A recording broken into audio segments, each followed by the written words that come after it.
Salut la famille, salut les bien-aimés. Alors, comme c'est dit, aujourd'hui nous allons voir encore sur les fruits de l'esprit d'une manière un peu détaillée, d'une manière un peu particulière. Alors, on avait parlé d'un moment sur les 9 fruits de l'esprit par catégorie, reliés à Dieu, par rapport à nous-mêmes et par rapport au soi. Alors, en ce jour, nous allons parler le fruit de l'esprit en détail d'une manière particulière.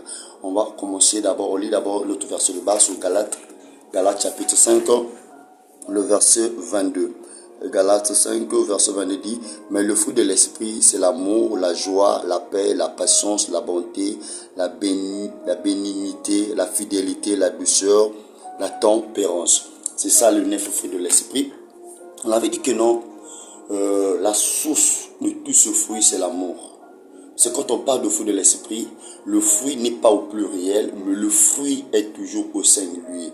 Maintenant, quand Jésus dit demande dans Jean chapitre 5 et 15, vous allez voir que à partir du verset 8, verset 16, 17, il rappelle le fruit qu'il demandait aux disciples. C'était quoi? C'était l'amour. Là où il dit aimez-vous les uns les autres, ce que je vous demande, c'est l'amour. Alors pourquoi on dit que c'est l'amour qui engendre le oui autre esprit? Alors, en ce jour, nous allons parler d'abord de la joie. Nous allons voir la joie qui est le fruit de l'esprit. Le fruit de la grâce. On avait dit que la joie, c'est le fruit de la grâce. Le plaisir est lié au corps. Le bonheur est lié à l'âme. La joie est liée dans l'esprit. La joie est liée dans l'esprit. La joie véritable ne dépend pas des circonstances. Elle dépend de quelque chose qu'on ne change jamais selon les circonstances. C'est ça. La joie ne dépend pas des circonstances. La joie veut dire que être souriant, être content malgré ce que tu vis, malgré ce que tu surmontes, malgré les situations. C'est-à-dire que ça dépend du Saint-Esprit. Le Saint-Esprit ne change pas. Oui, vous allez voir que dans le livre de Philippiens, on utilise souvent la lettre de la joie. Apôtre Paul qui était en présent, mais il encourage ceux qui étaient à l'extérieur. Il dit, réjouissez-vous toujours dans le Seigneur. Il dit, soyez toujours joyeux. Dans Philippiens 2, le verset 18. Il va plusieurs, ça s'est revenu moi 4 reprises. Là où il demande aux gens, demande aux disciples, demande aux chrétiens d'être toujours joyeux. Donc la joie, bien aimé, c'est le fruit de l'esprit. La joie est l'état normal de tout enfant de Dieu.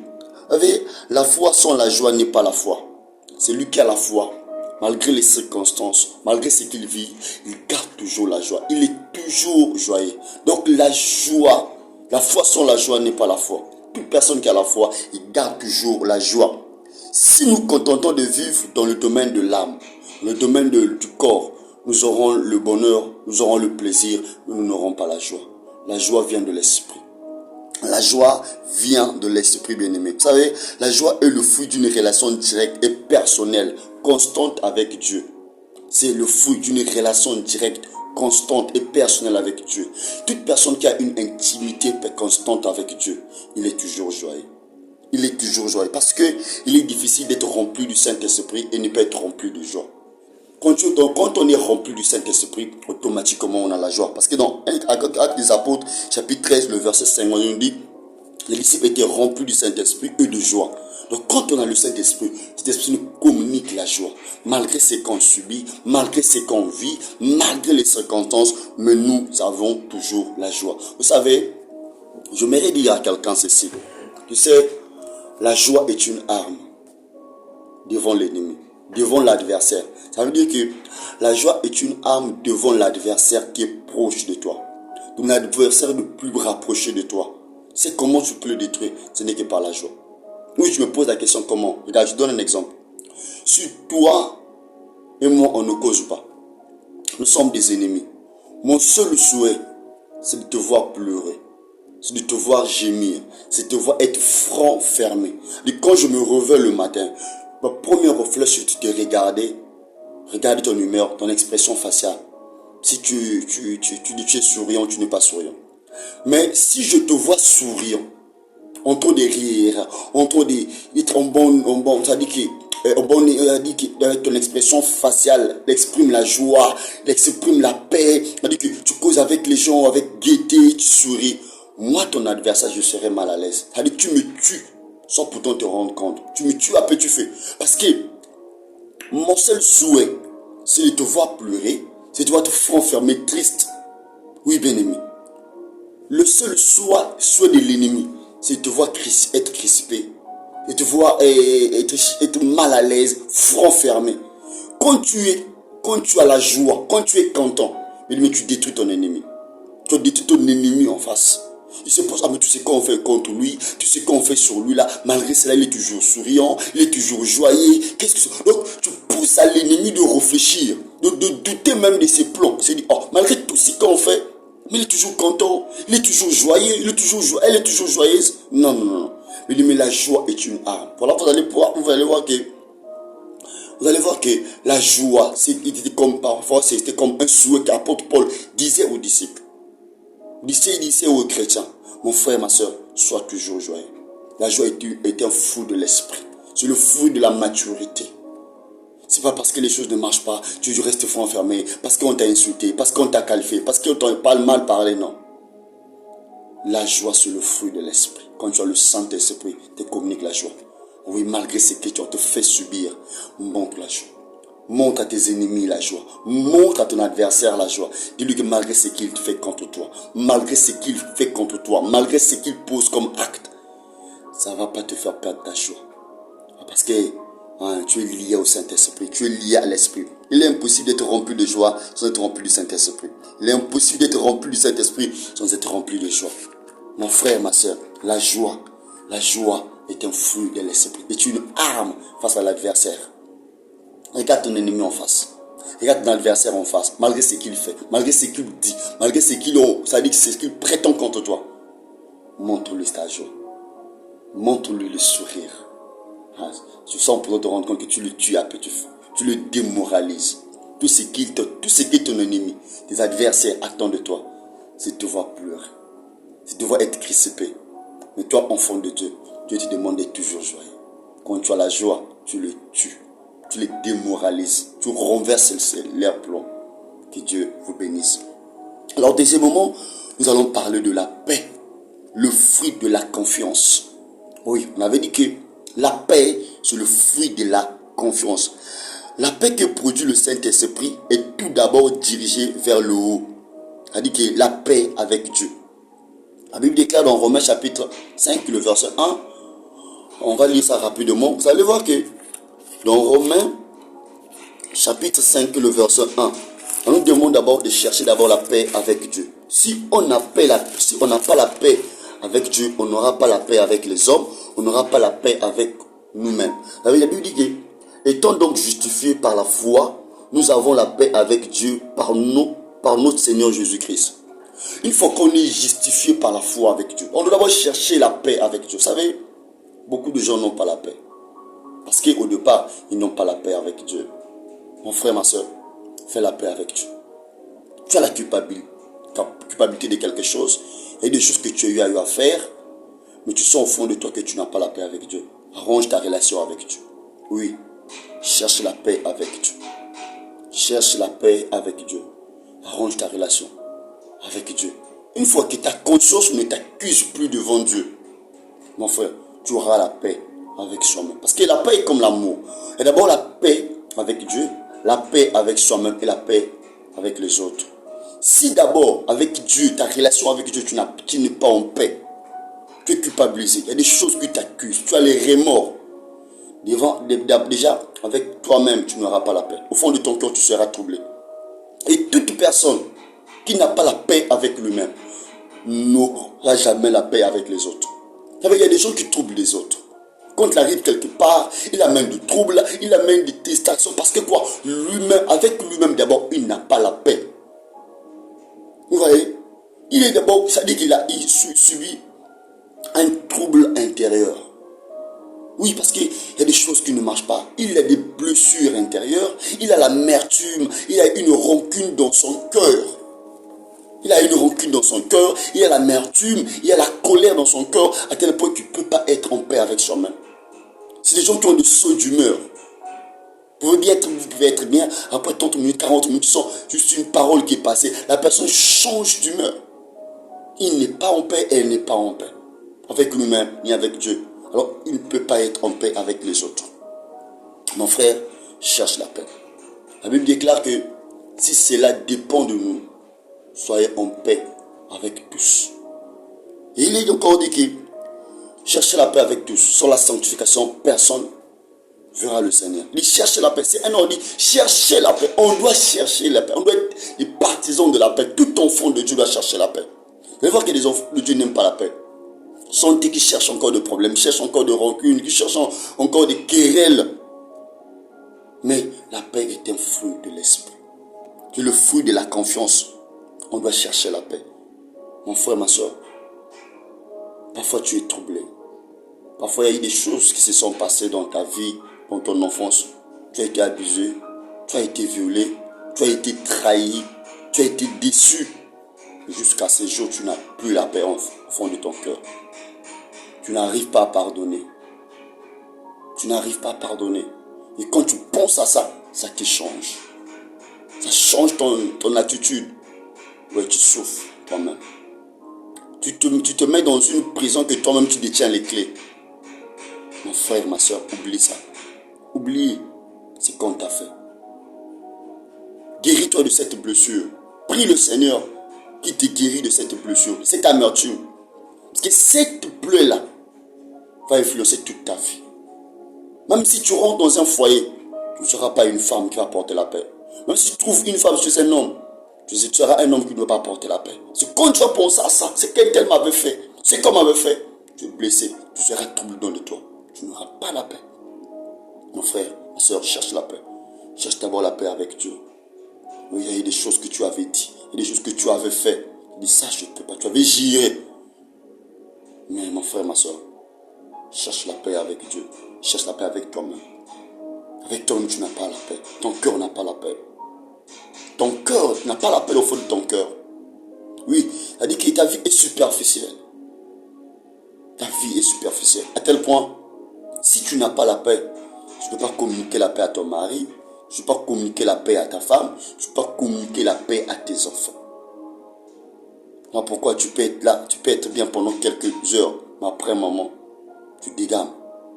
Et toi, tu te poses la question, qu'est-ce qui m'arrive? Parce que quand tu penses à cette blessure, tu penses à cette déception, tu penses à cette trahison, tu n'as plus la paix. La personne qui t'avait choqué est partie il y a longtemps. Mais toi, tu es resté avec cette cicatrice. À tel point, ça te détruit, ça te consume. Et tu as ça hypothèque ta vie. Mon frère, ma soeur, cherche la paix. Cherche la paix avec Dieu. Mais comme la Bible dit, cherche la paix avec tous. Cherche d'abord la paix avec soi-même. Cherche d'abord la paix avec soi-même. Vraiment, quand tu restes calme dans ton coin, tu pleures, il y a des larmes qui coulent. Mon frère, ma soeur, oublie ça, passe à autre chose. Oui, Dieu peut t'accorder la paix. Le Saint-Esprit peut t'accorder la paix. Peut te faire oublier ton passé. Ton passé amer. Peut te faire guérir de cette blessure. Tu te dis, j'ai pas vu ma mère, j'ai pas vu mon père, ils sont morts très tôt. Et quand tu penses à ça, ça te blesse à tel point que tu ne peux pas respecter une maman, tu ne peux pas respecter un père. Tu as dit que pour te dire parce que ma maman est morte et elle est morte, le reste là, je n'en ai rien à foutre. Mon père est mort, le reste. Non, non, non. Parce que tu as été déçu, tu as été trahi. Et ça t'a fait voler la paix. Ça, c'est les œuvres du diable pour détruire ta destinée. Ça, c'est les œuvres du diable pour détruire ton avenir. Tout cela, c'est les œuvres du diable. Mais Dieu veut t'accorder la paix. Le Saint-Esprit veut t'accorder la paix. Oui. Ma prière que Dieu t'accorde la paix. Ma prière pour toi en ce moment qui me suit. Toi qui n'as pas la paix. Toi qui es troublé. Parfois, tu ne dors pas la nuit. Que Dieu t'accorde la paix. Toi qui es troublé parce que tu avais fait une chose grave. Jusqu'aujourd'hui, tu n'arrives pas à te répondre. Tu demandé pardon à Dieu. Il dit, est-ce que moi aussi Dieu me regarde? Tu n'as pas en paix avec Dieu. Est-ce que moi aussi je prie par rapport à tout ce que j'ai fait, tout ce que j'ai commis comme acte? Est-ce que Dieu va me recevoir comme enfant? Non. Dieu va te recevoir. Il n'y a pas un petit péché, il n'y a pas un grand péché. Elle lui dit dans Matthieu 11, 28, venez à moi, vous tous qui êtes chargés, fatigués, moi le Seigneur, je vous donnerai du repos. Même si tu es chargé de ce crime, tu es chargé des péchés, des mauvaises choses, Jésus peut t'accorder la paix. est capable de te pardonner. Que Dieu te bénisse. Alors, ensuite, la paix envers nous-mêmes, la paix envers les autres. Jésus dit dans Jean 14, 26, il dit, je vous donne ma paix, je vous laisse ma paix. Je ne vous le donne pas comme le monde le donne. Donc, il parle de la paix. En fait, la paix envers les semblables, la paix avec les autres membres, comme dit Romains 12, le verset 18. Vous savez, la grâce de Dieu engendre la paix. La grâce se rapporte à la bienveillance de Dieu et la paix et l'assurance que la grâce est bien accordée. La paix et l'assurance que Dieu nous a fait grâce. L'apôtre Paul, dans toutes ses épîtres, souhaitait toujours la grâce et la paix. J'ai la grâce et la paix, c'était un souhait. Et moi aussi, je te souhaite, en ce jour, toi qui me suis, que la paix de Dieu soit ton partage. Que la paix de Dieu soit ton partage. Alors, autrement, moi, je veux parler sur la patience. La patience, c'est aussi le fruit de l'esprit. La patience, quand on disait que la patience est le fruit de la persévérance. En grec, la patience veut dire makrotumia. En grec, la patience veut dire makrotumia, qui veut dire quoi? Grande maturité. Ouais, pour être patient, il faut être mature. Makrotumia, grande maturité. Vous savez, la patience, c'est apprendre à servir le Seigneur sans perdre espoir. Oui, tu sers le Seigneur sans perdre espoir. Les choses peuvent être pour nous vinaigre. Tout le monde peut être contre toi. Mais toi, tu ne perds jamais espoir. Tu es patient. Tu dis que mon Seigneur, que je sers, est fidèle. Tu ne perds pas espoir. Sans s'avouer vaincu, malgré ce que tu vis. Mais tu ne t'avoues pas vaincu. Tu persévères jusqu'au bout. Parce que tu es patient avec Dieu. Vous allez voir que Dieu, quand il veut faire de toi un homme patient, quand je dis le fruit ne se donne pas, mais ça se cultive. Quand Dieu te fait passer par certaines épreuves pour émonder. N'oubliez pas que le terme principal c'est le mondage. Pour émonder la patience en toi. Donc c'est ça. Sans déclarer vaincu. Ni dominé par la colère. Quelqu'un qui est patient n'est jamais dominé par la colère. Ouais. Quand on est patient, malgré ce qu'on voit, la colère ne peut pas prendre le dessus. On est patient. On domine la colère. Alors, la patience possède deux aspects différents, mais qui sont liés entre eux. La patience possède deux aspects différents, mais qui sont liés entre eux. Alors, regarde que la patience, premièrement, c'est l'endurance à endurer la souffrance. L'endurance à endurer la souffrance. Premier aspect de la patience, c'est l'endurance à endurer la souffrance. C'est-à-dire que tu peux passer par une épreuve, par une injustice, par un complot. Tu souffres, mais tu es endurant dans la souffrance. Tu crois que je ne vais pas lâcher les bras, mon Dieu va faire. Oui, l'endurance, endurer la souffrance. Deuxième aspect de la patience, c'est la lenteur de se venger du mal. La lenteur de se venger du mal. C'est-à-dire, on te fait mal, tu subis l'injustice, mais tu es lent, tu ne te venges pas, tu es patient. Tu attends la justice de Dieu. C'est-à-dire que d'un côté, tu attends le secours de Dieu, tu es endurant dans la souffrance, tu attends l'intervention de Dieu. De l'autre côté, tu attends la vengeance de Dieu.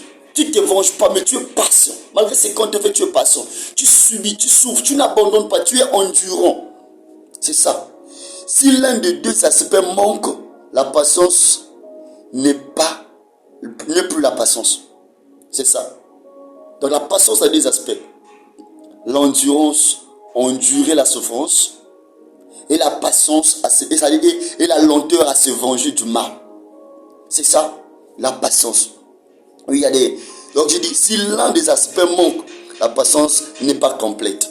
Donc, quand Dieu veut te rendre impatient, un homme patient te fait passer par des choses. Par la souffrance et par l'injustice. C'est ça, la patience. Donc, chaque épreuve, affliction de notre vie peut être une occasion pour le Saint-Esprit de produire la patience en nous. Ah, tu dois retenir ça. Quand tu passes par une épreuve, par une affliction, donc quand le Saint-Esprit veut émonder la patience en toi, qu'est-ce qu'il va faire? Il va te faire passer par des épreuves, par des afflictions. Donc chaque épreuve, chaque affliction de notre vie peut être une occasion pour le Saint-Esprit de produire la patience en nous. Oui, c'est ça. La patience, c'est l'amour qui souffre. La patience, c'est l'amour qui souffre. 1 Thessaloniciens 5, le verset 14 nous l'en parle. Donc la patience en un mot, c'est l'amour qui souffre. Tu aimes, mais tu souffres. Tu aimes Dieu, mais tu souffres. Ah, je me rappelle des choses que j'ai vécues. Oui, mon frère, tu dis j'aime Dieu, mais je souffre. Les choses ne marchent pas. Oui, sois patient. Dieu est en train de tailler un caractère en toi. Qu'on appelle la patience. Alors pour ce jour, on va s'arrêter là. On a parlé de la joie, on a parlé de la paix, on a parlé de la patience. Prochainement, on parlera encore de 6 autres fruits de l'esprit qui restent. On va avancer pas à pas, petit à petit. Rendez-vous le dimanche prochain. Que Dieu vous bénisse. Merci.